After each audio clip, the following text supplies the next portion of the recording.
네, 안녕하십니까. 경제학 문제풀이 이번 시간에 화폐금융시장 계속 풀어보도록 하겠습니다. 자, 화폐금융시장 11장 10번으로 가보겠습니다. 11장의 10번 문제.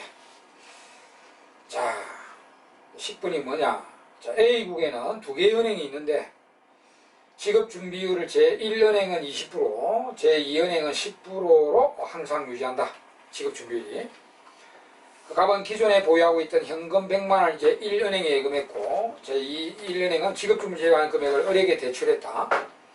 또 을은 이 돈으로 병에게서 물품을 구입했고 병은 이 대금을 제2은행에 예금했다. 제2은행은 지급준비금을 제외한 금액을 정에게 대출했다. 이상의 거래로부터 추가적으로 창출된 통화량은, 자, 요놈이 지금 이 문제는 신용창조 계산 문제인데 우리가 기본서에서 배웠던 그 예금한 돈이 대출이 되고 또 예금되고 대출되고 이게 모환기까지 간 상황을 계산하는 문제가 기본서에 나와 있습니다. 이제 그거는 공식을 이용해서 기본형, 응용형 이렇게 나눠서 하는 거죠. 근데 10번은 같은 내용인데 이거는 모환기까지 가지 않았죠. 한 2단계, 3단계까지만 나갔죠. 이런 거는 공식으로 이용하면 안 되고요. 순전히 수작업으로 해서 통화량, 창출된 통화량, 뭐 파생 통화량이겠죠. 추가적으로 창출된 통화량을 계산해야 됩니다. 이거는 완전히 수작업을 해야 돼요. 그 공식에 넣으면 안 되고요. 공식에 넣는 거는 모환기까지 예금 대출 모환기까지 갔을 때의 그 상황을 물어보는 뒤에 문제에 나옵니다. 10번 문제는 이렇게 이제 수기식으로 해봐야 됩니다. 근데 이런 문제도 이제 나올 수 있는데 나오면 이제 앞으로 이런 스타일로 나오면 이제 더 빠르게 이로 인한 통화량, 창출된 통화량이 얼마인지 빨리 알 수가 있습니다. 이 과정 보면 갑이 이제 최초에 갑이 자기 장롱이랍시다. 장롱에 있는 돈을 100만원이죠. 100만원을 보유하고 있다가 이걸 이제 빼고요. 제1은행에 예금을 했다. 제1은행에. 그럼 갑의 통장에 100만원 딱 찍히겠죠. 1은행의 지급준비율은 20%니까 이 은행은 100만원 예금 받은 거를 이제 20만원을 지불 준비하고 뭐 법정 지급 준비와 초과 지급 준비 합쳐서 이제 20%라 했으니까 20만원 주는 거. 그 다음에 나머지 80만원을 을에게 대출해줘. 자, 대출 80만원. 을은 요 돈을 대출받아가지고 병에게 물품을 구매했죠. 물품 구매는 그대로 가는 겁니다. 병한테 물품을 구매했다. 그러니까 80만원 그대로 넘어간 거죠, 이렇게. 그 다음 이제 병은 이 대금을 제2은행에 예금했죠. 자, 이거 80만원을 이제 제2은행에 예금했다. 이 은행의 이 병의 통장에 80만원이 또 찍힙니다. 그럼 이 은행의 지불 준비는 10%를 했으니까 이 은행은 이제 8만원을 지불 준비하고 나머지 이제 72만원을 대출했다. 대출. 정한테 72만원을 대출했다. 그 다음에 이제 정은 이 돈을 그다음 대출받아가지고 그대로 뭐 물건을 샀다든지 이런 것도 없고 예금했다는 말도 없고 그다음 현금 보유를 하고 있다는 거죠. 정은 대출받아가지고 70만원 아직 뭘 했는지 모르니까 이걸 현금으로 갖고 있겠죠. 자, 요 작업이 끝났어요. 이 작업으로 인해 창출된 통화량은 그죠? 이로 인한 파생 통화량이 얼마인가? 이 작업까지만 했을 때. 그러면 요거 이제 우리가 최초 예금 있죠. 요거는 여기서 마이너스 되고 들어오잖아요. 여기서 현금 보유가 마이너스 되고 자리만 옮긴 거지. 여기까지는 파생 통화량 증가가 아닙니다. 그죠? 최초 예금 요거는 여기서 빠지고 들어오잖아요. 그 마이너스 플러스 돼가 여기까지 보면은 통화량 증가가 아니다 말이죠. 그 통화량 증가, 새로운 통화량 증가량은 이 병의 예금액 80만원 요거하고요. 요거하고 새로운 예금이죠. 요거하고 그럼 정은 또 새로운 예금 현금 보유 72만원 하는 거죠. 그래서 새로운 현금 보유 72만, 새로운 예금액 80만원 이거 합쳐서 152만원이 파생 통화량 증가량입니다. 이게 이렇게 돼요. 요 문제 핵심은 요거를 통화량 증가라 보면 안 된다. 이거는 빠지고 들어오잖아요. 다시 한번 설명드리면 우리 M1이라는 통화량은 민간 현금 플러스 요구불 예금일이죠. 물론 이제 수십, 주식, 저축세금도 있는데 이거는 뭐 별 신경 안 쓰니까. 이거 상황을 한번 보세요. 최초에 갑이 장롱에 갖고 있을 때는 여기 있었단 말이에요. 100만원. 갑이 장롱에 갖고 있을 때는 현금 보유하고 여기 100만원이 있었잖아요. 그 이제 갑이 이걸 빼고 은행에 넣었잖아요. 그러면 요 놈이 빠지고 여기로 들어오는 겁니다. 네. 그럼 여기까지 보면 통화량 여기 마이너스 되고 플러스 되니까 이거는 통화량 증가가 아니라고 봐야 됩니다. 이것은 마이너스 100 되고 플러스 100 올라오잖아요. 요거. 그러니까 여기까지는 통화량 증가는 없죠. 그 다음에 여기 이제 요 1년행이 대출됐다가 이제 여기 대출되다가 병이은행에 새로운 예금을 했잖아. 80만. 이거는 이제 새로운 요구불 예금 증가잖아요. 이게. 새로운 예금, 요거. 그래서 이거 이제 통화량 증가라 봐야 되고요. 그 다음에 정의 현금 보유 72만. 이건 현금 보유 72, 정은. 이건 정의 현금 보유 72하고, 이거는 병의 예금액 80. 요거 두 개가 이제 통화량 증가죠. 그래서 152만원입니다. 요거 이제 조심하셔야 되죠.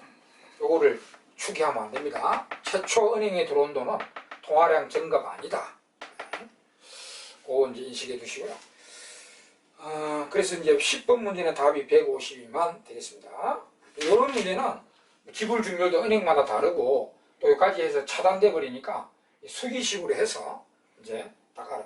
이거는 문제를 풀면 앞으로 이런 문제가 출제가 되면은 암산으로 해가지고 이제 최초 예금은 통화량 증가 아니니까 현금 보유에서 빠지도록 건 아니니까 제끼고 새로운 예금, 새로운 현금 보유량 이런 것만 통화량 증가라고 인식하시면 되겠습니다. 나중에 이제 이게 모항기까지 갔을 때 총 통화량 증가량은 이제 공식을 이용해서 푸니까 그건 뒤에 문제가 있을 것입니다. 자, 그 다음에 넘어가서 이제 12번으로 가보겠습니다. 12번. 12번은 요런 문제, 요런 내용이죠. 매년 일정한 이자를 영구히 지급받는 어떤 채권이 있다. 영구 채권이겠죠. 이 채권의 시장 가격이 하락한다면 그 채권으로부터 얻을 수 있는 수익률은, 이제 이거는 채권 수익률 물어본 겁니다. 일단 우리가 이제 외우는 거 있죠. 채권의 가격과 채권 수익률은 역관계다. 그래서 일단 채권의 가격이 하락했잖아요. 그러면 이제 수익률이 올라가는 거죠. 그죠? 그래서 답은 1번입니다. 상승한다. 근데 이제 그 내용을 자세히 보면 왜 시장 가격이 내려가면은 그 채권의 가격이 내려가면 수익률이 올라가는가? 채권 이자는 딱 정해져 있는 거 아닙니까? 이표 이자율에 의해서. 근데 이제 가격이 내려가니까 싸게 샀는데 채권 이자는 수익은 똑같이 받으니까 수익률이 올라가는 거죠. 그에 관해서도 물론 답은 1번입니다. 거기서 채권에 대해서 이런 공부하신 거 있죠. 채권이다. A기업이 발행한 채권이다. 채권이고, 여기 이제 액면가 100만, 액면가라 해야 되고, 이제 이표 가격이라죠. 이표 가격. 이표 가격. 액면가. 이표 가격이고, 그 뒷페이지 보니까 이제 액면 이자, 혹은 이제 이표 이자율. 그 이제 이 기업이 지불하겠다고 약속한 이자죠. 이표 이자율이 10% 이렇게 이제 적혀 있다면, 요 채권은 이제 원금 100만 원을 빌렸다는 거고요. 그 다음에 이제 요 갖고 있는 자에게 매년 이자를 10% 지급하겠다 약속한 겁니다. 그래서 이 갖고 있으면 연말에 채권 이자죠. 이게 수익, 채권 수익, 채권 액면 이자 10만 원을 무조건 받게 돼 있다. 이거 뭐 못 받으면 이제 부도죠. 부도난 거고. 물론 이제 만기가 끝나면 이제 이 원금도 상환받겠죠, 물론. 근데 이제 그까지는 이 영구채권이니까 이제 이자만 계속 받겠죠, 10만 원. 근데 이제 이런 채권인데 이게 이제 이거는 액면가고요. 시중의 가격이 만약에 100만 원이다. 시중의 가격도 100만 원이다. 액면가가 똑같다. 그럼 100만 원에 샀다면은 만약에 이걸 액면가 100만 원짜리를 100만 원에 샀다. 시중가 100만 원에 샀으면 이제 연말에 10만 원 이자 받으니까 이 사람의 수익률은 이표 이자율과 똑같겠죠. 시장 가격과 액면가가 똑같으니까 그럼 10만 받으니까 수익률은 10%겠죠. 10%. 근데 이제 이 채권은 액면가 100만짜리를 시장 가격이 50만이라고 합니다. 50만 원에 이걸 샀다. 그리고 이제 연말에 수익 10만 원 받으면 이 사람은 수익률이 20%에 육박하잖아 지금. 50만 원 주고 샀잖아요. 이거. 50만 원 투자했죠. 그런데 10만 원 채권 이자 받으니까 수익률이 20%죠. 그래서 채권 가격과 이거는 이제 정해져 있다는 거죠. 정해져 있는데 이제 싸게 사가지고 요걸 이제 10만 원 받으니까 수익이 높은 거죠. 물론 이제 채권 가격이 50만, 액면가 100만 원짜리 채권이 시중에 50만 원 유통된다는 것은 이 기업이 엄청나게 위험한 거죠. 위험성이 높은 기업이고요. 그 다음에 신용도가 엄청나게 떨어진다는 거죠. 그래서 이제 위험도를 감수하고 샀다는 거죠. 그러면 이제 수익률이 높아지는 거죠. 물론 이제 부도날 수도 있습니다. 그게 이게 요건 이제 시중 가격도 100만 원이면 액면가 100만짜리 채권 시중가 100만 원이면 이제 무위험한 기업이라고 볼 수가 있겠죠. 그게 이제 위험도가 높고 우리가 신용도가 떨어지면은 이제 그 채권 가치 계산할 때 위험 할증을 시키니까 가격이 내려갑니다. 그죠? 채권 가격이 좀 이따 또 이야기하겠지만 그 할인율 미래 수익의 총 현가 가치 현재 가치가 채권 가치잖아요. 근데 위험한 게면 위험 할증을 시켜버립니다. 할인율에서 위험 할증을 시켜버리기 때문에 채권 가격이 100만 원 이하로 떨어지는 겁니다. 실제로. 자, 요건 이제 채권에 대해서도 이렇게 이제 알아두시고요. 그 밑에 해설은 뭐 신경 쓰지 마시고요. 이렇게 이제 채권에 대해서 알아두시면 되겠습니다. 그 다음 이제 15번은 이제 통화성수를 물어봤네요. 자, 통화성수는 우리가 이제 잘 기억하고 있죠. 통화성수는 현금 보유 비율, 지불 준비율 1 마이너스 현금 보유 비율분의 1이죠. 파생통화 관련되어 있고, 그 다음에 이제 내성적 통화 공급 변화와 관계되어 있는 내용입니다. 15번에 이제 통화성수에 관한 설명을 옳지 않은 것은 있습니다. 1번 법정 지급 준비율을 인상하면 통화성수는 증가한다. 여기 틀린네. 답은 바로 1번입니다. 지불 준비율 여기 있죠. 이게 현금 보유비율인데 이 분모 있으니까 이걸 올리거나 올리면 통화성수가 작아지잖아요. 그래서 1번 바로 틀리고 답이고요. 다른 건 다 맞아요. 이번에 중앙은행이 이자율을 인상하면 이자율은 이건 이자율 아닙니다. 여기서는 여기 지불 준비율입니다. 이자율을 인상하면 통화성수는 증가한다. 그거는 이제 요것이 움직이잖아요. 이자율이 올라가면요. 이게 현금 보유의 기회비용이니까 사람들이 현금 보유 비율을 줄입니다. 현금 보유를 줄이죠. 그래서 통화성수가 커지게 되어 있어요. 그게 우리 아까 앞에 이자를 하면 현금 보유 비율에 파생 통화량이 는다. 요게 이제 우리가 그 케인즈 화폐 시장에서 이 통화 공급 함수를 이렇게 그린 거 있죠. 이렇게 우상향으로. 이게 내생적 화폐 공급 곡선인데 요걸 고려한 거죠. 이자율에 영향을 받는 이런 정비례로 영향을 받는 화폐 공급을 고려한 화폐 공급선이 요겁니다. 이걸 왜 내생적 화폐 공급선이 하죠? 그 이야기네요. 그죠? 하여튼 이제 2번은 맞고 3번에 현금 통화 비율 Z죠. 현금 통화 비율이 감소하면 통화성수는 증가도 맞고요. 그 다음에 4번 신용카드 사용이 확대되거나 이것도 많이 신용카드는 뭐 전자페이 대표격입니다. 전자페이가 활성화된다든지 금융기술이 발달하고 금융기관이 정설되면은 당연히 현금 보유를 우리가 많이 줄이죠. 현금 보유비를 줄이니까 통화성수는 올라갑니다. 신용카드 사용이 확대되면 통화성수가 변화될 수 있다. 증가됩니다. 현금 보유비율이 떨어지기 때문입니다. 그 다음에 초과지급준비율이 상승하면 통화성수는 감소해. 초과지급준비율이 요 안에 들어가 있죠. 법정지급준비율, 초과지급준비율 합쳐서 말하는 거니까. 자, 그 다음에 17번, 이제 18번이 요게 이제 앞에 관련된 신용창조, 무한기까지 갔을 때 신용창조 계산입니다. 그건 여러분 이제 우리가 기본형이 있고 응용형이 있다 그랬잖아요. 또 설명드리자면 기본형이 최초 예금대에 들어온 돈이 현금 보유되던 돈입니다. 장롱에 현금으로 보유된 돈이 은행에 예금 들어오는, 여기 이제 기본형이죠. 응용형은 이제 현금 보유와 관계없고요. 현금 보유되던 돈이 빠지고 이게 예금이 들어오는 게 아니라 시원이 들어오는 게 아니라 다른 돈이 은행에 들어오는 겁니다. 예를 들어서 신발행된 돈이 뭐 은행에 예금 들어왔다. 혹은 은행이 시제금을 갖고 있다가 이게 이제 은행장이 이걸 대출해 주라 했다면, 시제금 왜 갖고 있나? 대출해 주라. 그래서 대출해 줬는데 그 돈이 다시 예금 들어왔다. 등등등등.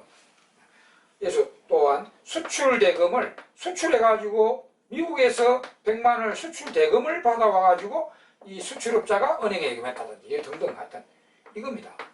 이거하고 완전히 다른 게 이제 장롱에 있는 돈이 빠져서 들어왔다. 이게 기본이고요. 이거는 장롱에 있는 돈이 들어온 거 아닙니다. 장롱에는 그대로 보유되고 있고요. 다른 돈들이 들어왔죠. 다른 돈들이. 여기 이제 응용형이다.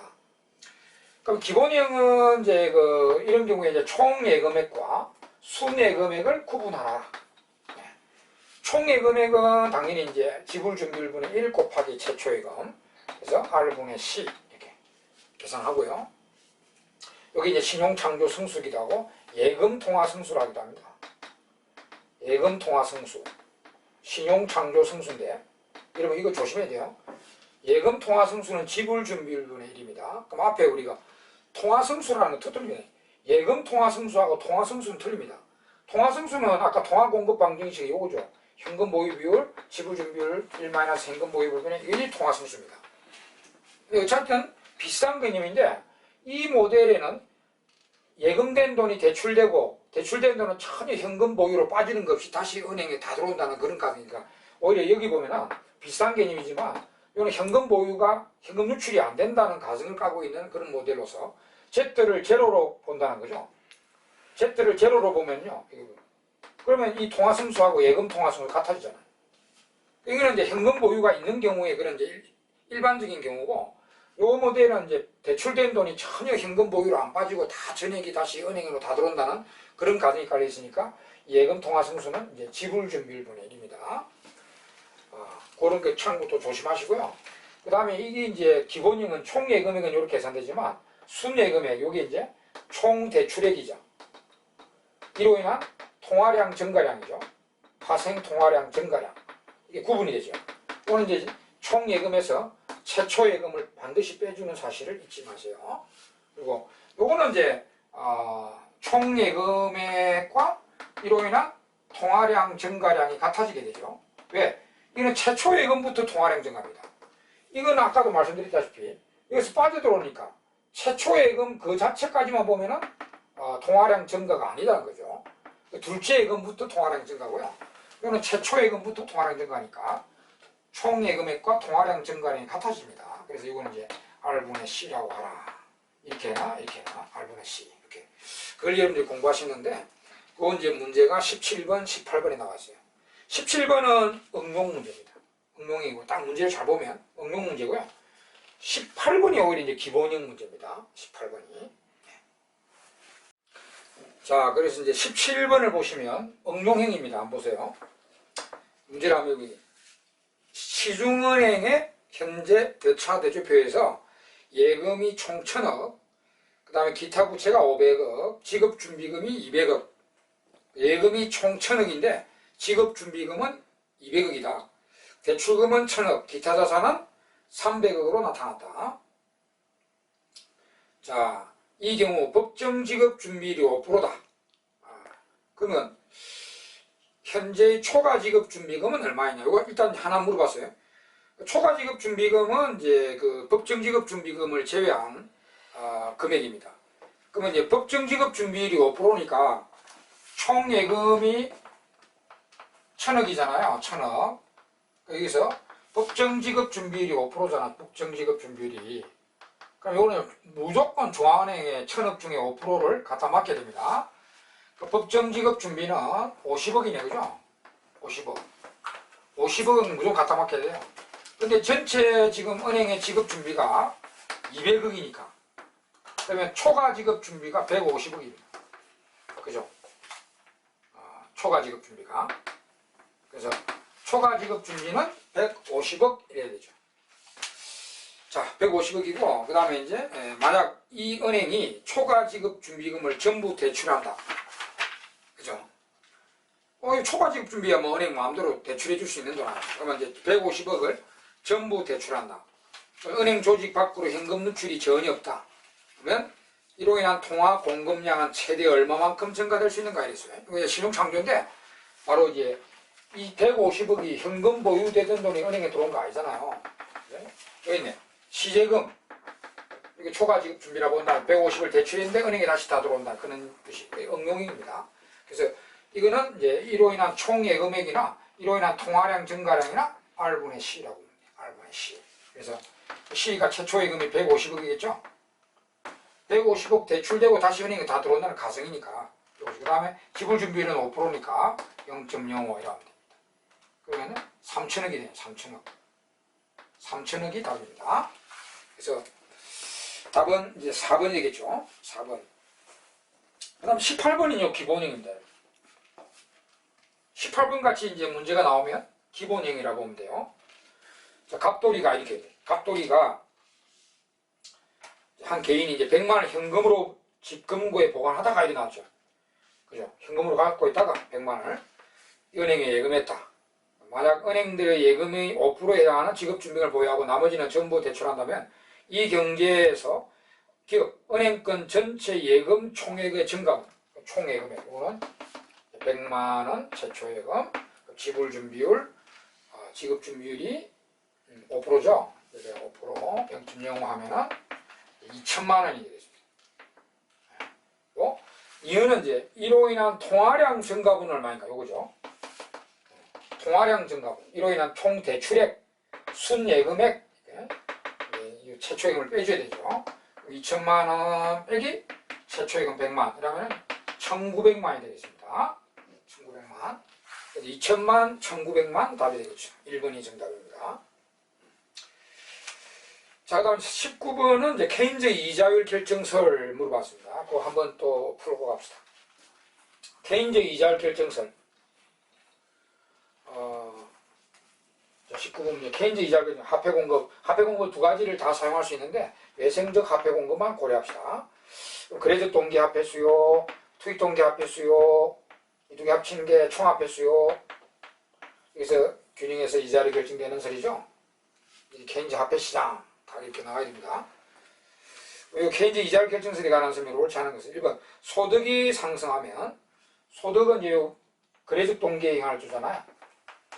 소득이 증가하면 거래적 동기가 증가하고 그럼 총화폐 수요도 증가하겠죠. 소득이 증가하면 거래적 동기 화폐 수요가 증가한다. 맞고요. 그 다음 2번 화폐 수요 갑자기 증가하면 뭐 거래적 동기나 외부적 투기 동기나 외부적 요인에 의해서 증가하면은 보세요. 이제 화폐 수요가 갑자기 증가하면은 이자율이 이렇게 올라가죠. 이자율이 상승한다. 맞고요. 통화 당국이 화폐 공급을 증가시키면 이자율은 하락한다. 그러니까 또 화폐 공급이 이제 이렇게 갑자기 외생적 요인에서 증가되면 이렇게 이자율이 내려가죠. 이렇게. 그 다음에 4번에 통화량이 증가하면 총수요가 감소한다. 이게 틀리겠네요. 케인즈 같은 경우 이제 이거 보세요. 통화량이 증가되면 이자율이 내려간다 보잖아. 이렇게. 그죠? 그러니까 물론 이제 화폐 공급량이 증가되든지 물가가 하락돼가지고 실질 통화량이 증가되면 명목 화폐 공급이 늘든지 물가가 하락돼도 이제 실질 통화량이 늘어나는 거죠. 그럼 이제 케인즈 같은 경우는 이제 이자율이 내려가고요. 그다음에 케인즈 같은 경우는 이제 투자가 증가하고 소득이 증가한다고 보는 거죠. 그죠? 그래서 케인즈 같은 경우 이제 통화량 늘면은 이자율도 내려가고 소득도 미약하나 마찬가지. 물론 재정 정책에 비해서는 미약하지만 여하튼 통화량을 증가시키면 이자율 내려가고 소득이 올라간다 보죠. 그죠? 이게 이제 대비되는 게 그 옛날고는 이거 보세요. MB 꼴 PY. 옛날고는 통화량 늘면은 수요가 늘고 물가만 직비례로 올라가죠. 예? 이거 유통속도 변하지 않고 실질 소득 변화 없고요. 특히 실질 이자율도 변화 없죠. 그죠? 통화량 늘면은 물가만, 수요와 물가만 올린다. 직비례로. 그리고 이제 통화량은 실질소득과 실질이자. 여기서 실질소득, 실질이자. 이걸 준다고 보죠, 케인즈는. 옛날 고조반은 통화량은 물가만 올리지 실질소득과 실질이자율에 하등행을 줄 수 없다. 이게 합계의 중립성이죠. 이런 게 이제 또 대비되는 내용입니다. 통화량, 옛날 고조반은 통화량은 물가만 올립니다. 수요와 물가만 올리죠. 케인즈 같은 경우 통화량 늘면 이자율이 약간 내려가고 실질이자 내려가고 실질소득도 미약하나마 증가된다 이렇게 보는 거죠. 그죠? 예. 그럼 케인즈 같은 경우에 이제 이게 통화량 물가는 어찌 되느냐? 물가는 약간 올라가죠. 또 물가도 올라간다고 봅니다. 일반적으로. 근데 이제 특히 실질이자 실질소득이 움직이죠. 통화량 늘면은. 옛날 고주파는 통화량 늘면 물가만 올리지 수요와 물가만 올리지 실질소득, 실질이자율이 전혀 알 수 없다. 이 합의 중립성을 보여주고 있죠. 이거 아주 중요한 식이죠. MB 콜 PY. 나중에 나오겠지만, 뒤에. 하여튼, 이제 4번 맞죠? 통화량 증가하면 총수요, 4번 틀리네. 이게 총수요잖아요. 투자 수요. 예. 이자율을 내리니까 투자가 증가하고 소득이 증가된다고 봅니다. 그래서 답은 4번입니다. 그래서 5번에 이자율은 화폐 수요와 공급이 일치하도록 변동한다. 그건 이제 불균형 때, 여기가 화폐 공급과 화폐 수요가 원래 균형이잖아. 그러면 이자율이 너무 높을 때는 화폐 초과 공급에 의해서 이자율이 쑥 내려가고, 이렇게 이자율이 너무 낮을 때는 이제 화폐 초과 수요에 의해서 이자율이 올라가고, 초과 공급, 초과 수요일 때 이자율이 내려가고 오르면서 균형으로 들어가게 해준다. 이 왈라스 가격 조정, 뭐 있는 내용입니다. 하여튼 다 맞고 4번이 틀렸죠. 19번에서. 넘어가면 다시 이제 20번에 통화량 변화 또 물어봤네요. 이 통화량 변화가 제일 중요한 거니까 군데군데 문제가 있습니다. 다음은 경제 상황에 통화량을 증가시킨다. 이제 머리로 합시다. 이거 앞에서 다 설명했죠. 통화량을 증가시키는 것은 이랬어요. 1번 한국은행이 기업 구조조정에 필요한 공적 자금을 마련하기 위해 국채를 대폭 발행했다. 중앙은행이 국채를 발행하면 원하는 중앙으로 들어가 버리죠. 보너통화 감소입니다. 이게 공개시장에서 공채를 팔았다. 중앙은행으로 돈이 들어가니까 보너통화 감소입니다. 1번 틀리고요. 2번 정시 침체로 외국 투자자들의 국내 주식 투자 감소했다. 외화가 많이 들어와야 한국에 들어와야 이제 보너통화 증가인데 투자가 감소했으니까 보너통화 감소. 그 다음에 신용카드, 현금카드, 직불카드, 이제 전자화폐들이죠. 등의 보급으로 사람들의 현금 보유가 감소. 여기 답이죠.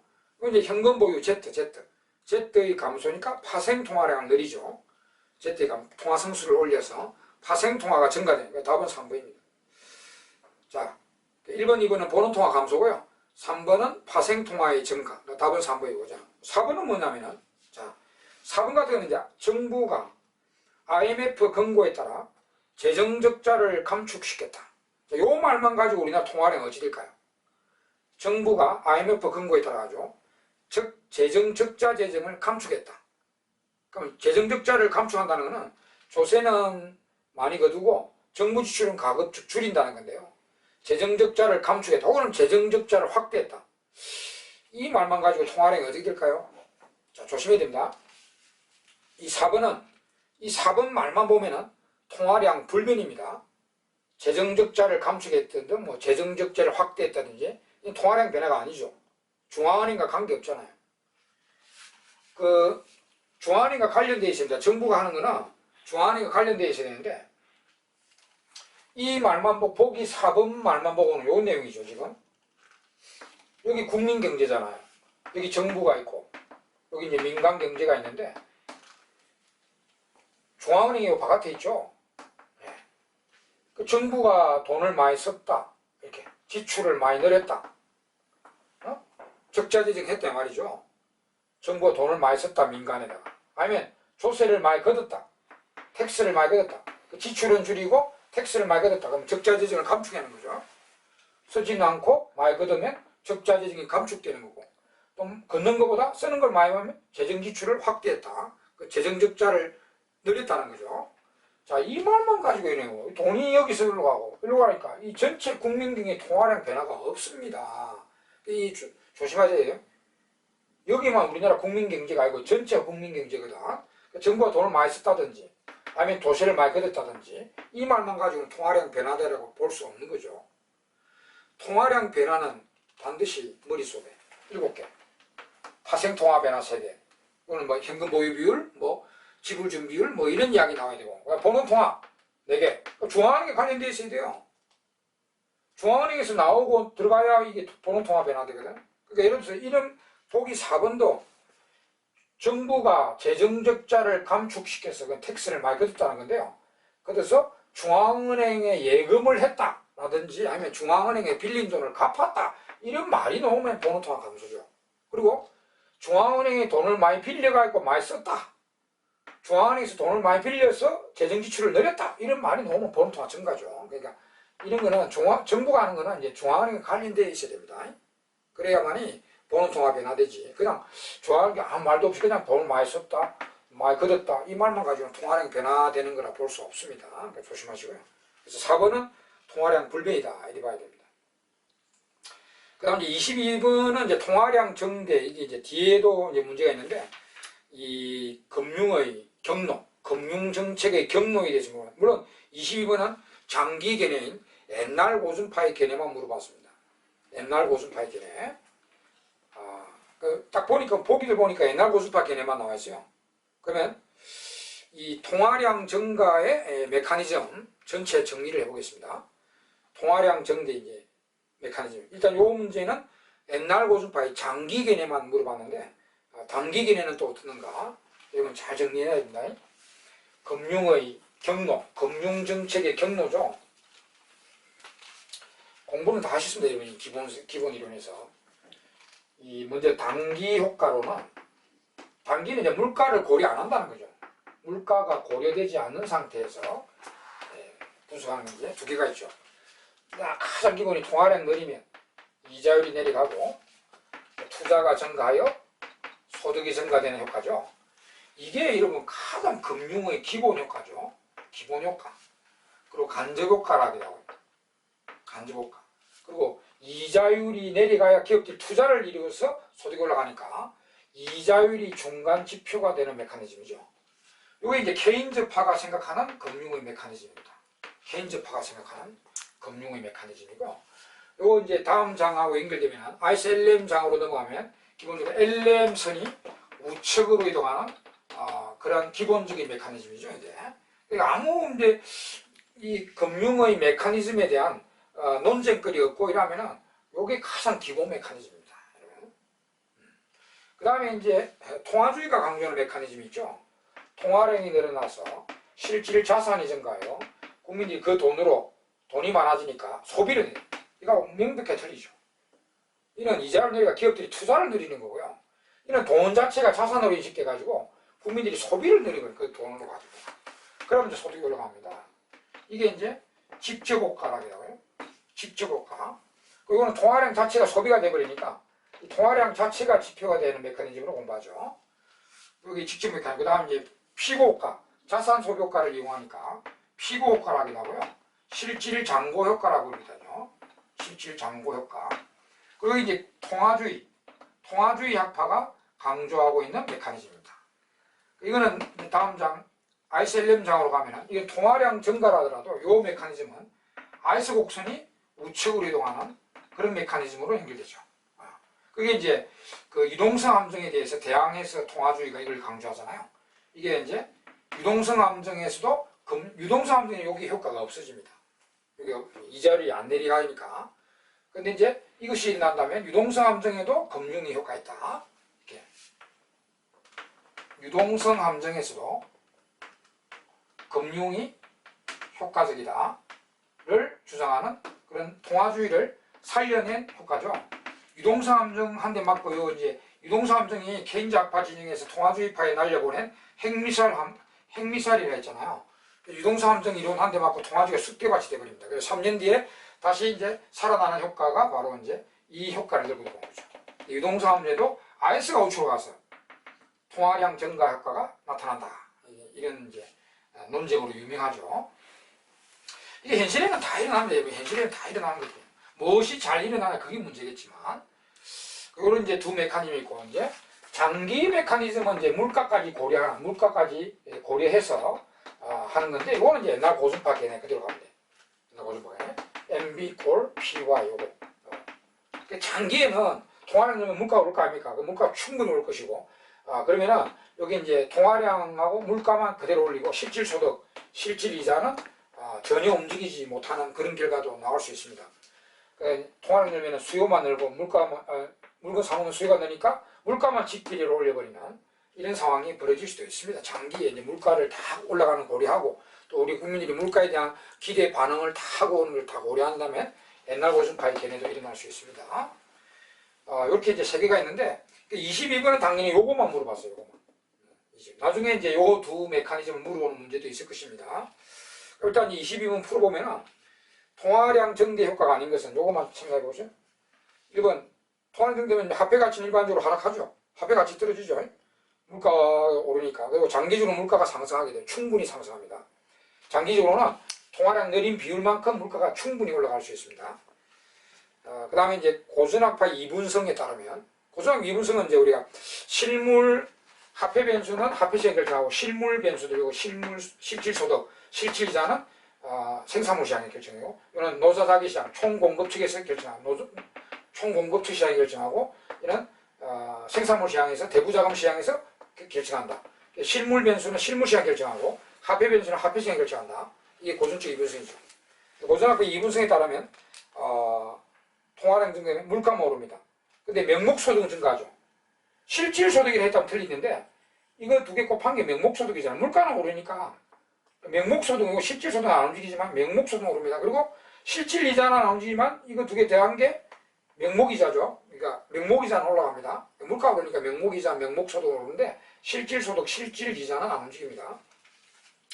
그래서 3번 맞고요. 3번 화폐의 중립성이 성립하면 실질 이자율이 변화 없는데 하락한 여기 틀리네. 답은 4번. 4번이고 그 다음 5번에 고전학파 이론에 따르면 장기적으로 실질 소득엔 변화가 없다. 맞습니다. 그래서 답은 이제 4번이 잘못된 겁니다. 하여튼 22번은 요거에 대해서만 집중으로 물어본 겁니다. 단기 메커니즘은 이런 게 있고요. 또 여기서 같이 공부할 시간은 자 신용경로라는 게 있죠. 신용경로. 이거는 이제 이거 두 개는 여하튼 통화량을 늘리잖아요. 새로운 통화량을 늘리가지고 이렇게 이제 일어나는 건데, 신용경로란 금융 거래가 활발해지면서 예금, 대출, 예금 이게 이제 그래서 파생 통화량 증가로 중앙은행이 돈을 직접 찍어내지 않아도 금융 거래가 활발해지면서 파생 통화가 늘어나면서 이런 효과를 보이는 게 그 신용경로라는 것입니다. 그렇고, 그 다음에 이제 이 두 지표에 대해서 케인즈판 하였던 이 지표만 생각해서 이제 통화 정책을 펼쳐야 된다. 통화 정책을 펼칠 때는 통화주의는 아니다. 통화량 자체를 지표로 잡아서 통화 정책을 펼쳐야 된다. 이렇게 이제 두 개가 싸웠는데 그 풀이라는 사람이 정리를 해줬죠. 어느 때는 요걸 보고 하고 어느 때는 요걸 보고 하라. 상황에 따라 다르다 이랬는데 풀이요.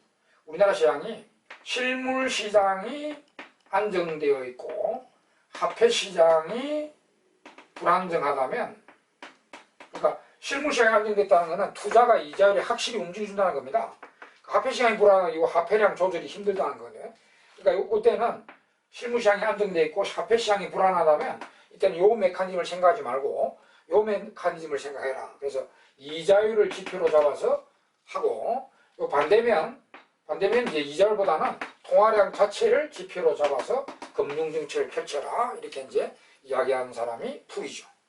이런 까지 이제 같이 쫙 싸잡아서 이제 공부를 하시면 되겠습니다.